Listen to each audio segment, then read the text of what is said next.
Welcome to the Runetech Archives. Book 1, Bronze and Blood.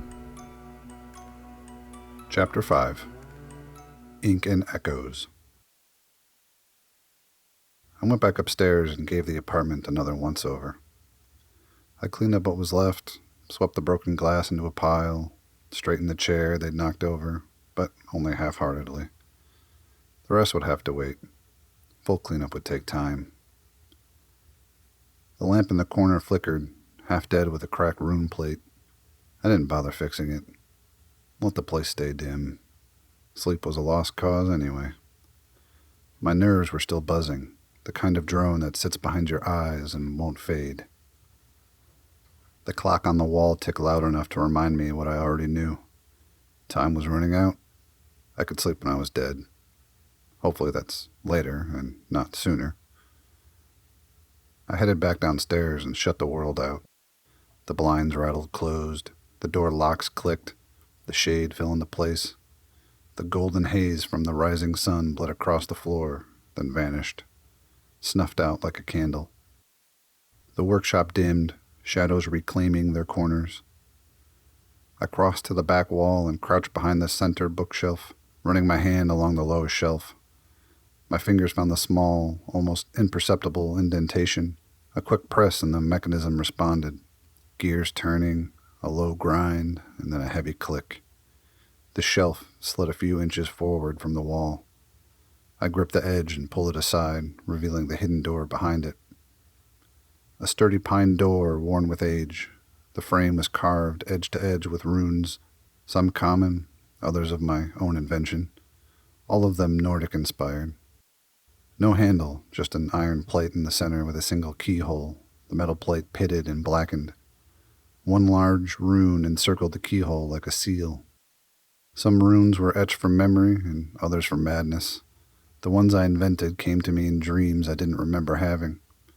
Similar to the others, but with slight shifts that didn't quite make sense. A few had no known translation, but they worked. That was enough. Magic was a universal language. I took the iron key from my pocket. Its jagged teeth were worn and the hexagonal head bore my sigil, faintly tarnished. I slid it into the lock and turned. There was a soft pop, not heard but felt, and the door gave way. Inside was a narrow space, cramped, but lived in. A metallic edge hung in the air, softened by leather, ether, and the dust-dry smell of old parchment, the scent of Runetech in mad-eyed experiments. Bookshelves lined the two side walls, sagging under the weight of grimoires, rune manuals, and journals bound in cracked leather. Some were written in languages that hadn't been spoken since the stars last aligned. Most of them were legal. At the opposite end from me, more shelves held half-finished projects and abandoned experiments. The heart of the room was the workbench, scarred, stained, and sacred. The wood was as old as the deep tide. Copper inlays ran down all four legs. Rune-etching tools lay in careful disarray. Chisels, engraving pen, copper flux, and ether conductors. A pneumatic tattoo machine sat idle, cords coiled like serpents. Bronze plates waited to be inscribed, their surfaces glimmering in the low light. The bench bore the marks of years of work, burned scars, acid pits, and the occasional bloodstain. Every mark told a story. A few even had happy endings. This is where the real magic happened. Pardon the pun. Most of my work stayed on the right side of the law, but sometimes that itch in your skull demands to be scratched. If you don't, it festers. That's what this room was for. My little Frankenstein the lab, minus the living corpse. As I entered the room, I flicked the light switch on my left, the small room filled with the spectral jade from the wall lights on opposite sides. I turned toward the bookshelf, the one holding the likes of On-Conductive Metals and Living Stone, the Liminal Anatomy, and the Codex Narketh. What can I say? I like to read. The rarer the tomb, the more I wanted it. Much like Alice, I never minded falling down the rabbit hole. As I scanned the shelves, the interrogation replayed in my head. 3 things stood out. Fact 1. The revolver's alloy was entirely bronze. That was no aesthetic choice. Nothing about its forging was accidental. The memory came back to me like static clearing on a radio. Bronze remember what it touches. Each mark hums with the echo of its maker. Unlike dull iron, bronze can bear compound runes, sigils that feed and awaken one another. They don't just channel power, they multiply it. A weapon forged of bronze doesn't serve its wielder, it bargains with them. That passage, on Conductive Metals and Living Stone, Volume 2. Bronze writes, a rare breed of Runetech, part engineer and part alchemist. I'd met one once in the flooded ruins of the Drowned Rat, that seedy marketplace clinging to what used to be northwest Portland. He spoke in riddles and bled mercury. I still have the coin he gave me. It hums when the moon is full. Whatever purpose the runes etched into that revolver had, they were complex. Older than the Bureau's classifications, the kind that needed a bronze base just to anchor their power. The memory of those symbols crept back now, twisted, irregular lines that refused to sit still in my mind. The hairs on the back of my neck stood up. I turned toward the door. For a half second, I could have sworn someone was standing there in the doorway. A shadow, a suggestion of movement, gone before my brain caught up. I swallowed hard, shook my head. Focus fade. Next up, those runes. I needed to sketch those before they slipped away, even though everything in me screamed to forget them. I grabbed my sketch pad from beneath the bench, the one with the leather cover and burn marks along the spine. My hand moved quickly, tracing the unfamiliar sigils before they faded from memory. Each line felt like a whisper from something ancient and watching. The unfamiliar runes had a rhythm to them. Not quite language, not quite art. They pulsed in my mind like a half-remembered song. Each stroke of graphite felt like a tether, anchoring something that didn't want to be caught. I paused, staring at the page. The runes didn't just look unfamiliar. They felt old, twisted. They made my skin crawl like they didn't belong in this world. Each kink in a rune's line changed direction where it shouldn't. Their symmetry collapses when you try to focus on any one section. The symbols are layered in fractal-like arrangements, where every curve hides smaller glyphs within its fold. At a glance, they seem simple, but the longer I looked at them, the more infinite detail emerges, spiraling toward madness. I reached for the Codex Narketh, more out of instinct than logic. The tome was bound in blackened leather, its spine reinforced with brass rings etched in protective glyphs.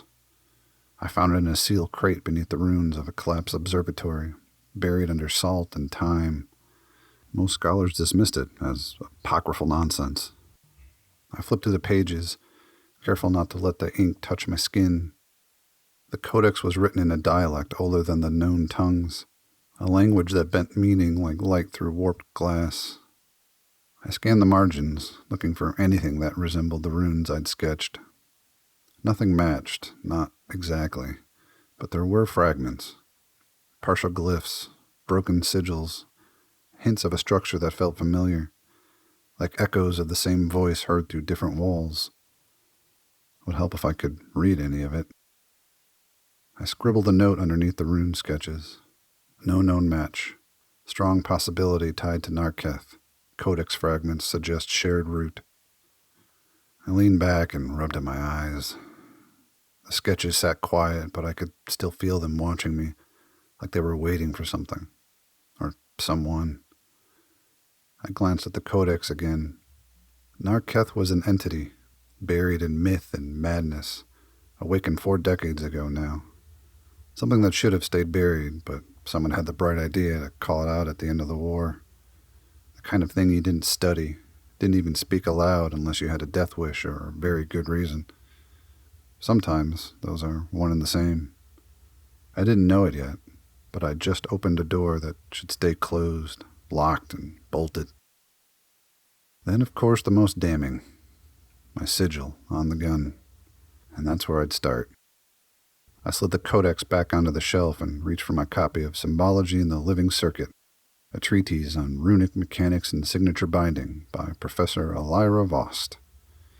600 pages of parchment, ego, and the Bureau's idea of bedtime reading. Mine had more character than most. Grease stains, cramped margin notes, and a small acid burn on the cover from an incident involving etheric ink and me thinking I was smarter than I was. I thumbed through the index, past dog-eared corners and half-legible scribbles. Chapter 7, on the mimicry of the living sigil. The old "don't steal other people's homework" lecture. I flipped to the chapter anyway. No rune exists in isolation. Every inscription, once activated, forms a circuit that includes not only the metal or medium upon which it is etched, but also the runetech who close the pattern. This is the essence of the living circuit, a union of artifice and identity. The Bureau loves that phrase, union of artifice and identity. Makes it sound noble instead of exhausting. It is often asked whether another runetech might reproduce another sigil, by imitation, theft, or deceit, and thereby awaken the same resonance. The short answer, no, not in total. The long answer, yes, disastrously. Translation, someone tried it, someone died, and now we get a whole chapter about it. Each sigil is a kind of soul print. Its lines, though outwardly geometric, carry minute irregularities derived from pulse, breath, and intent. Microscopic errors that are, in truth, its living code. To duplicate a sigil perfectly, one must replicate not only the hand, but the heartbeat that drew it. Pulse, breath, intent. Lately mine weren't exactly lining up in a way I'd want bound into metal. Attempts to counterfeit another's mark have yielded mixed results. In low-energy systems, the runes may flicker, half alive, then die. In high-energy bindings, the circuits reject the imposter violently, melting metal, burning flesh, sometimes erupting completely. I'd seen that rejection up close once. Smelled it too. Nothing quite like copper and cooked skin to remind you why you should give etching your full attention. Survivors often report hearing their own heartbeat echoing out of rhythm with itself. That part I tried not to linger on. My own rhythm had been off enough lately without Voss putting ideas in my head. Ever since that damn dream, the echo in the abyss. Therefore, while imitation of a sigil is theoretically possible, the act constitutes metaphysical self-harm. The rune knows its maker. Yeah, and sometimes it knows when its maker is running on fumes. I closed the chapter. Cornerstone theory, nothing new. And not the reason I cracked the book open tonight. I flipped past the rest of the neat little warnings, careful with the brittle pages, until I reached what I actually needed.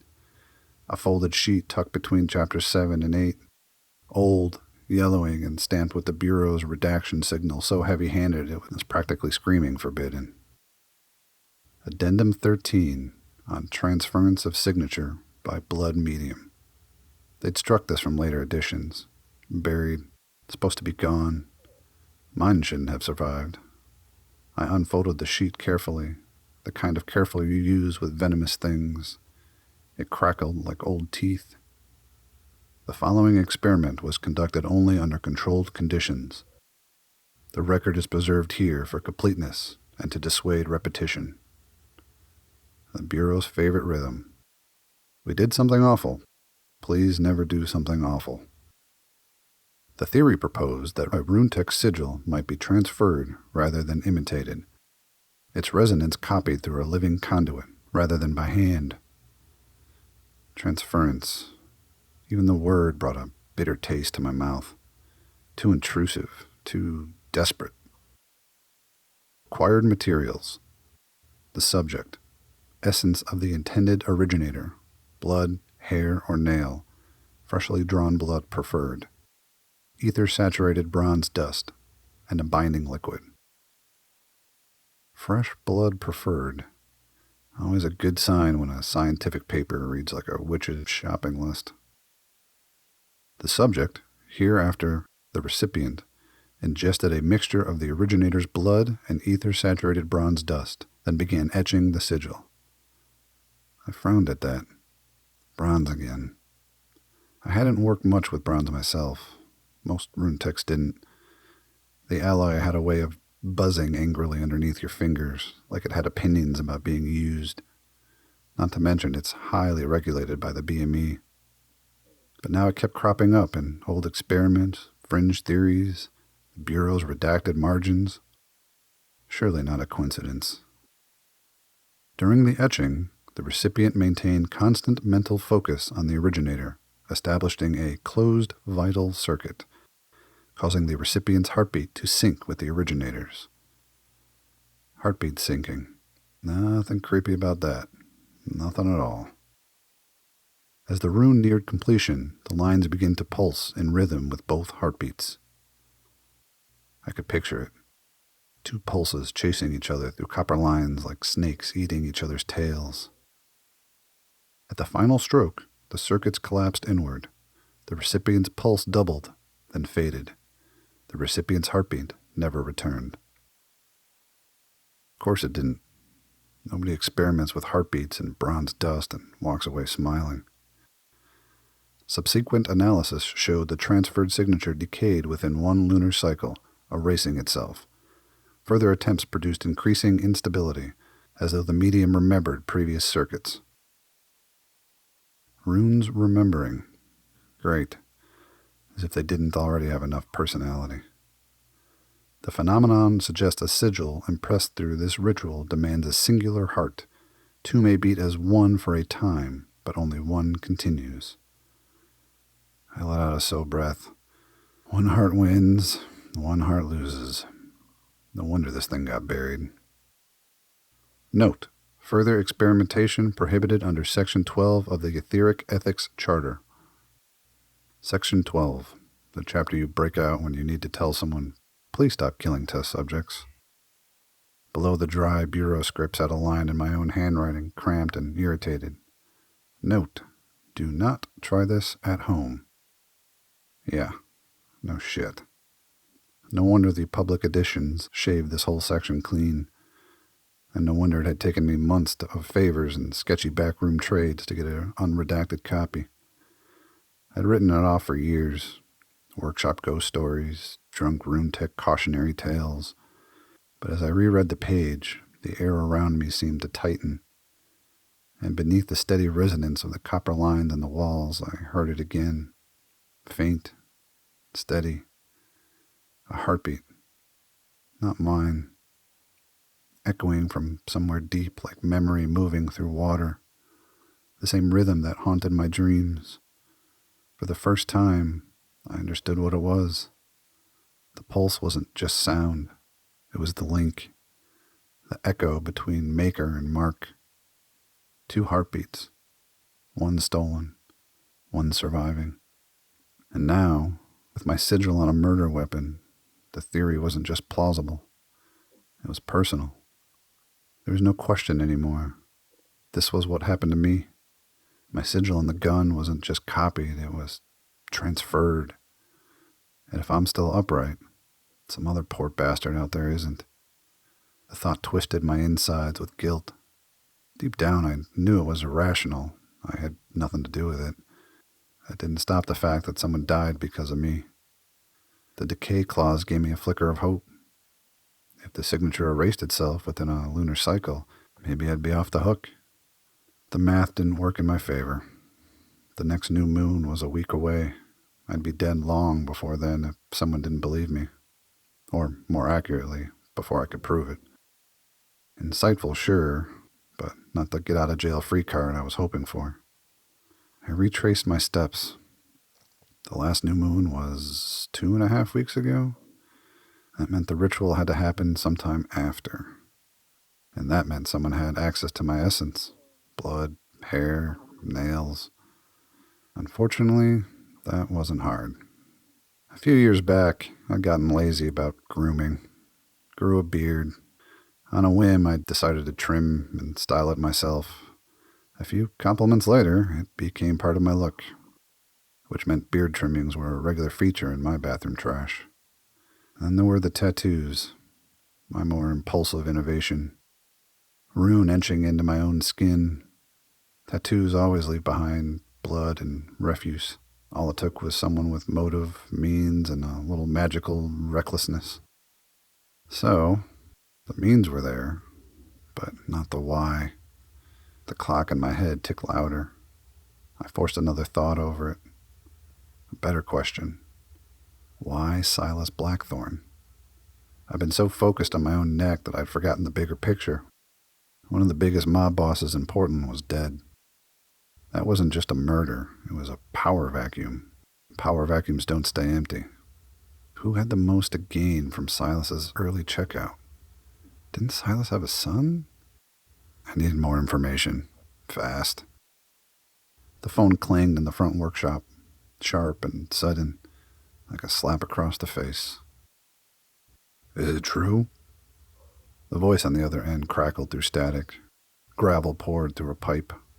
I knew that voice anywhere. Nice to hear from you too, JR, I said, the corner of my mouth twitching upward. You'll have to be more specific, old man. Plenty going on these days. I could hear his brow furrow. Did you have anything to do with Silas's death or not? The smile faded. If JR had heard, that meant everyone had, which meant there was probably a price on my head, and I could only imagine the number of zeros. The kind of bounty that made even friends hesitate. No, I didn't have anything to do with Silas Blackthorne's death, or the weapon that did him in, I said, voice flat. Happy? Not particularly, he grumbled, but you better fill me in. There was concern under that rasp, hard to hear unless you knew where to listen. I walked him through the night's events. He gave his trademark grunts in the right places. Even managed a dry chuckle when I mentioned the holding cell fiasco. I left out the questionable bits, forbidden rituals, possible connection to a second death, and he didn't ask. We were well practiced in the someone might be listening style of conversation, code switching between truth and survival.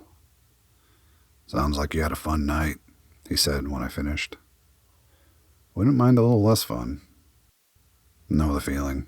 You should come by. Translation, he knew something and wasn't saying it over the line. You're overdue for a visit anyway. Not a bad idea. Let me wrap up here and I'll head that way. See you soon. He hung up before I could reply. The static returned, hollow and electric. I set the phone back on its cradle. The bell inside gave a metallic cling that echoed through the workshop. I dragged my hands down my face and exhaled, the breath turning into a yawn halfway through. My brain and body teamed up to remind me I hadn't slept. The scar on my palm itched, the one I got the first time I got to etch a client job. I hadn't thought about that day in years. But now, with JR's voice still echoing in my ear, came back like a flood. Thanks for listening to the Runetech Archives. Bronze and Blood is the first book in an upcoming series, with a planned release date of March 2026. This podcast is a narrated preview of the story ahead of launch. If you'd like updates on the book, future chapters, or what's coming next, you can visit the website to sign up for news, or go ahead and just follow along on social media. Links to everything are in the episode description below. Hope you enjoyed it, and I'll see you in the next chapter.